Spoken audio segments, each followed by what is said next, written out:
Okay, so the clips you're gonna see coming up here is a compilation of things over the last year and a half of me getting the Land Cruiser ready to be the tow pig.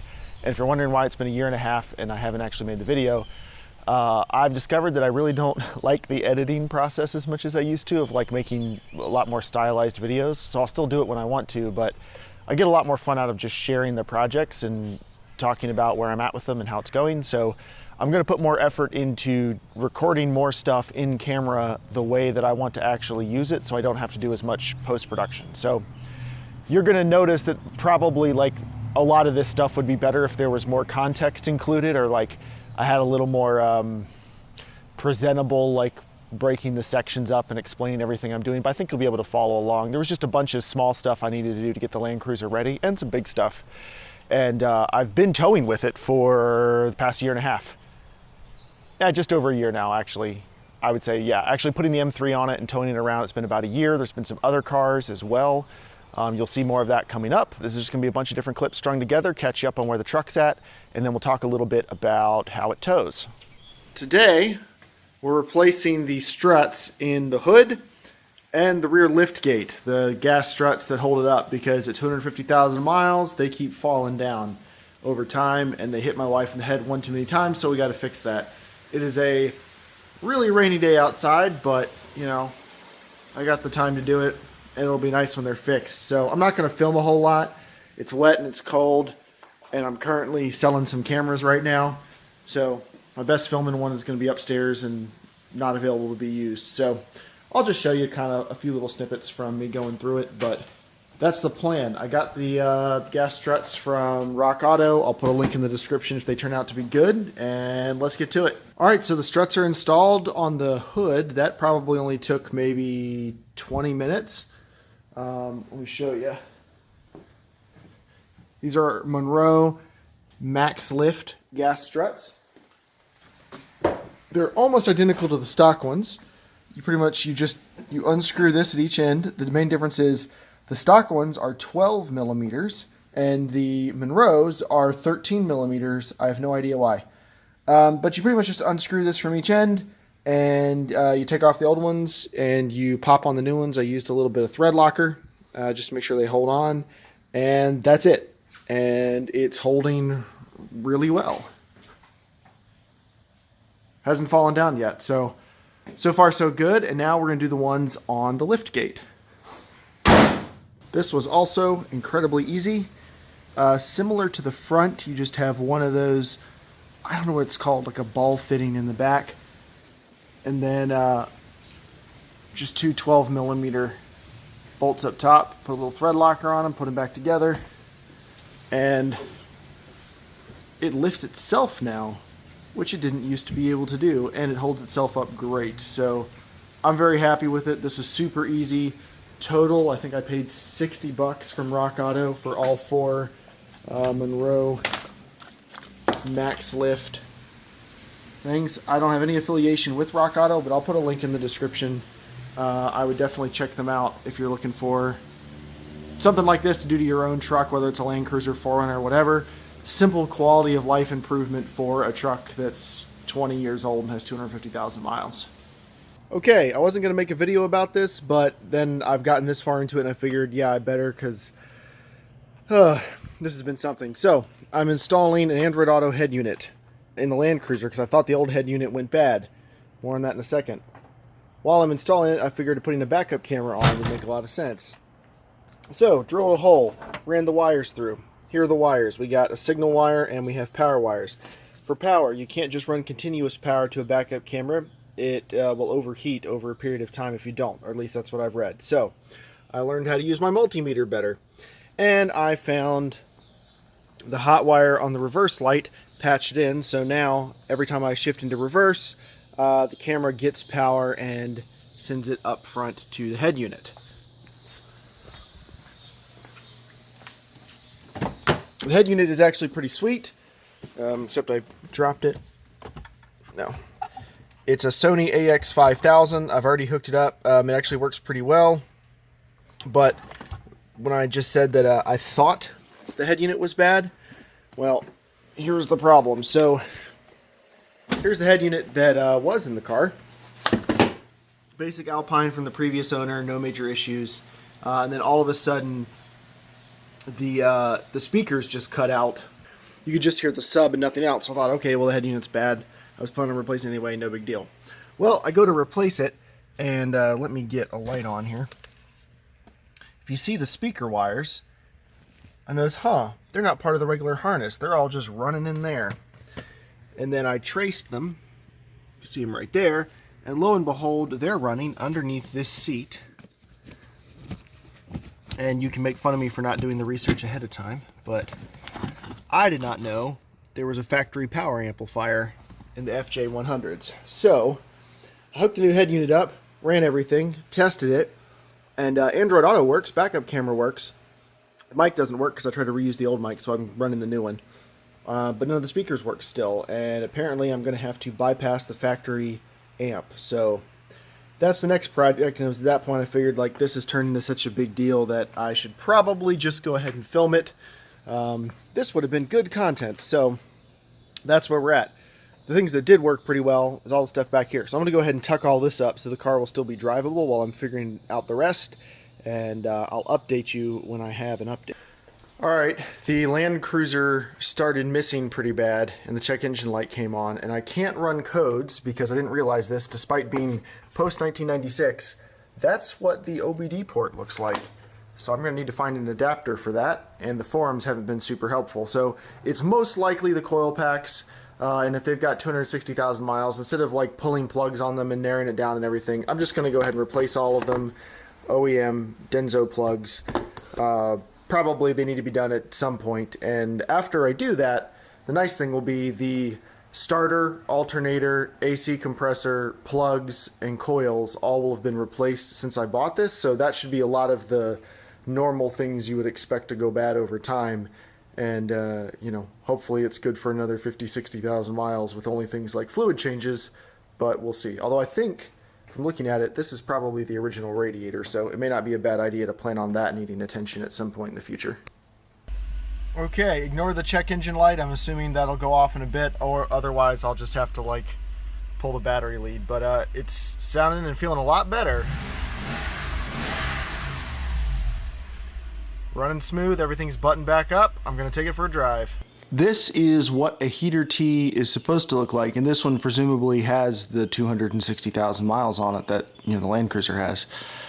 This is one of the ones I pulled out. So is the other one, but this one broke while I was pulling it out. It was not broken while it was in there, but it broke in the process of removing it, and that's why you're supposed to do it. The plastic was extremely brittle, and I believe I got all the pieces out.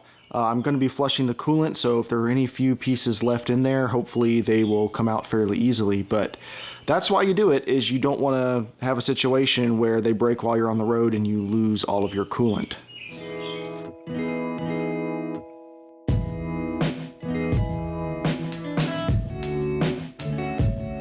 Alright, they are installed. It's going to be hard to tell just from watching the video, but that's pretty hard to get to. I don't feel like I'm tall enough to reach that easy, and I also hate the clamps I took off because they were very hard to get to. These ones are much easier to get to, and I've angled them all so I can easily access them, you know, later. Now, problems that we got to solve. It's going to be hard to tell, but we're definitely low on coolant now, because when I, you know, took the clamps off, obviously some stuff spilled out. No way around that. So I didn't lose much. It was a tad on the low side anyway.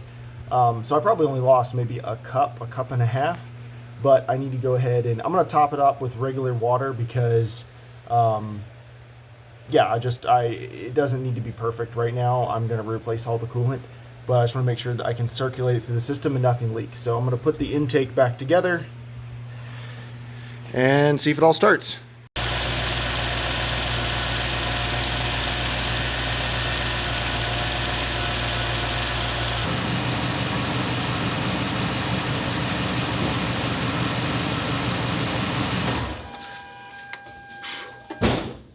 The new spark plugs make a difference in starting it. That's great.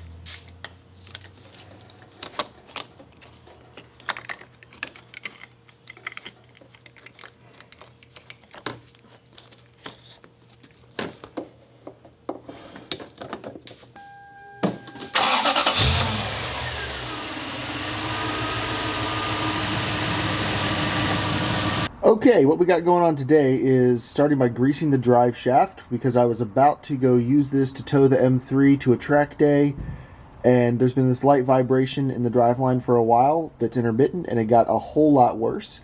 And then when I put the truck into neutral, crawled around underneath it, and messed with the drive shafts, you'll see that clip right here.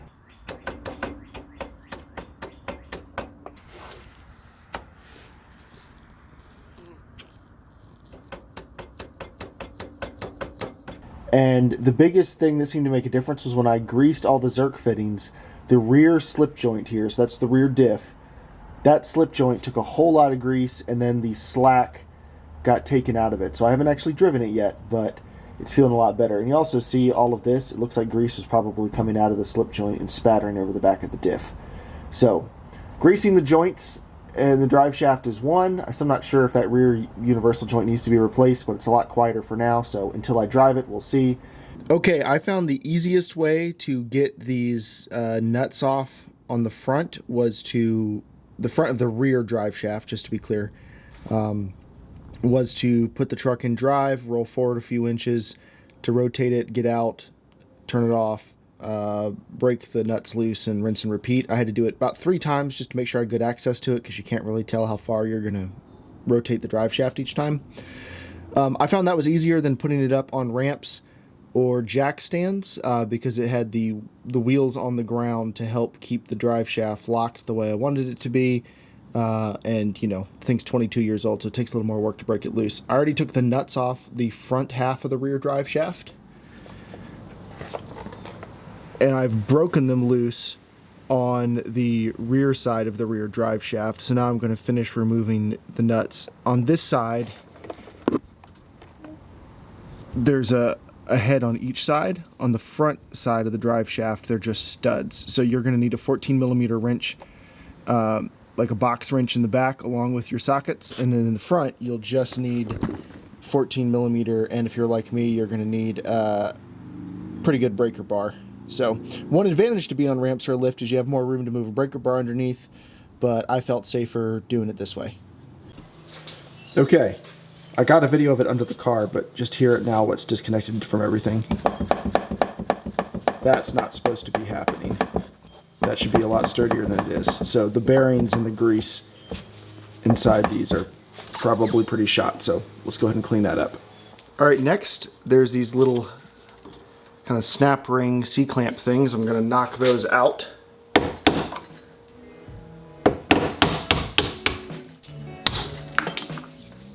That's one of them right there.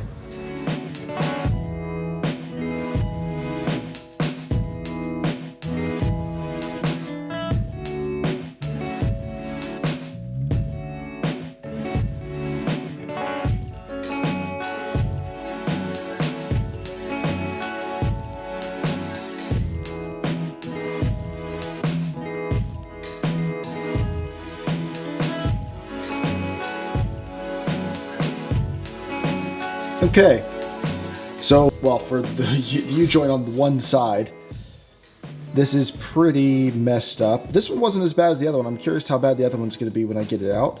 It's a little bit hard to tell, but that one's not in terrible shape. These cups, several of them broke on the way out. I don't know if they were already cracked before and that was part of the problem, or if they only broke when I was hitting them with, you know, with the wrench. But some of them broke. You can see the little spider bearings. A little bit hard to tell, but you see all those little cylinders leaning over there. So that's out. Now time to do the other side, the one that's actually messed up.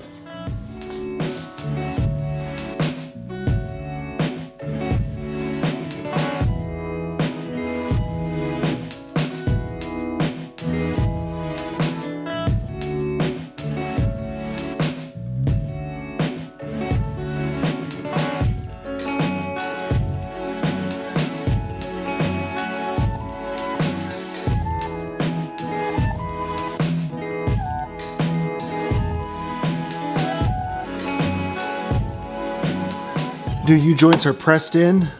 This was a lot easier than taking them out. I'm guessing the 22 years and 260,000 miles makes a difference there. I've added the new Zerk fittings. I have not filled them up with grease yet. I'm going to do that once they are installed on the truck. So now the next stage is to get it under the truck, get it all bolted up, and I'll show you what it looks like when it's done. Beautiful cinematography, I know, but just look at it. There it is, all installed, greased up, ready to go for a drive. I now have a brake controller. Well, I mean, that's obviously just the plug. The brake controller's up here. It's a Takancha P2, I believe. And the trailer is hooked up. Now, I don't have the chains or anything hooked up because all I did was just move it from down in the yard up to here. But the thing I'm going to be working on today is getting the weight balanced and then maybe doing a test pull here. So to balance the weight out, got this Husky weight distributing hitch, and I'm going to go through the process of installing it. There are much better videos online showing you how to do this, and it's my first time, so this is not a tutorial. I'm just telling you I'm doing this, and you can follow along, and then we'll go through my process of loading it up. You may notice I'm on a little bit of a hill here. My city's very hilly. You're supposed to do this on flat ground ideally. The street in front of my house is flat. When I actually load the car, I will readjust everything if need be on flat ground, but for doing the initial install, I'm going to do it right here.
You're about a foot away.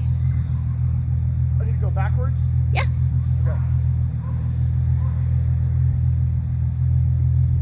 Okay, it's on. All the extra strap length is just tied down. I might have to cut them later. I'll decide what I'm going to do. But I think I might have mounted the hitch a little bit high, or mounted the ball a little bit high on the shank, because the trailer is not quite as level as it was when I measured it, which is kind of the problem of doing this on a slope, but that's okay. I think dropping down 1 or 2 holes would probably be perfect. But weight distribution wise, I'm being a little bit cautious. I've actually got about a 1/2 inch squat in the back. I don't want to try to tweak that too much until I get the height perfect there. And I think it's going to be fine. Like, that's so much better than any other time I pull a trailer. I think it's still going to be a massive improvement. So how does it tow? Pretty good. So if you've ever like towed with a Super Duty or something, this is not comparable to that at all. I've got like a couple clips I can toss in here. You can definitely tell it's a short wheelbase truck. So when the trailer's unloaded, there's a little bit of the tail wagging the dog. When you get on the highway, most of that goes away, but you still feel like it tows better with a little bit of a load on it, just to keep the trailer calmed down. The brake controller is a must. I mean, the stock brakes in the Land Cruiser suck, so that makes a big difference. I've experimented with different size loads, dialing the brake bias in so that it doesn't squeal the tires on the trailer, but that's getting pretty close. But the biggest negatives against it are really just the soft suspension, where it's obviously not a towing suspension. It's not designed for you to put 2,000 pounds in the bed of a truck or something, you know, there's not leaf springs. It's designed for like comfort on the road and, you know, good articulation, good suspension travel.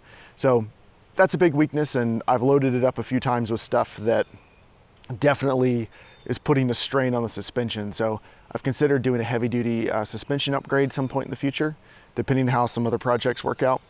And then the other real negative is just it's doesn't have that much power.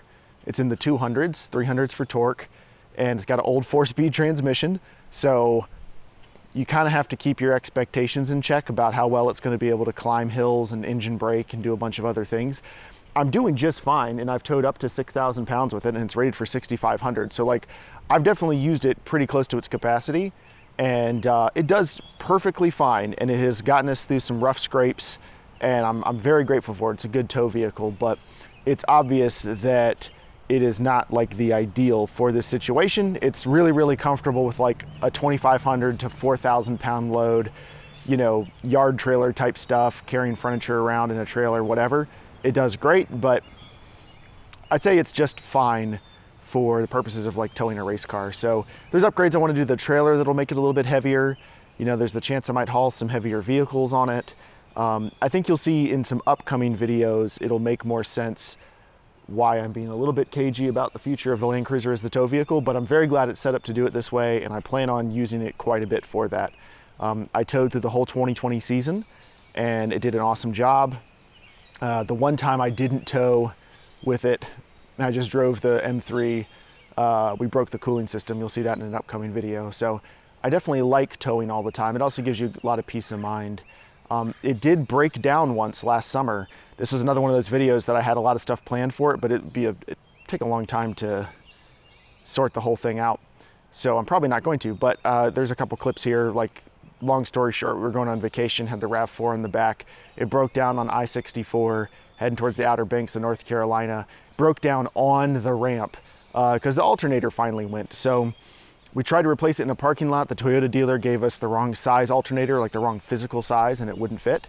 So we tried a whole bunch of different things. Long story short, ended up having to leave it at the Toyota dealer and pay the dealer tax for them to fix it while we were on vacation, and we borrowed another vehicle to tow with. So that part sucked, but I can't, you know, 260,000 miles, I can't really fault it for the original alternator going out.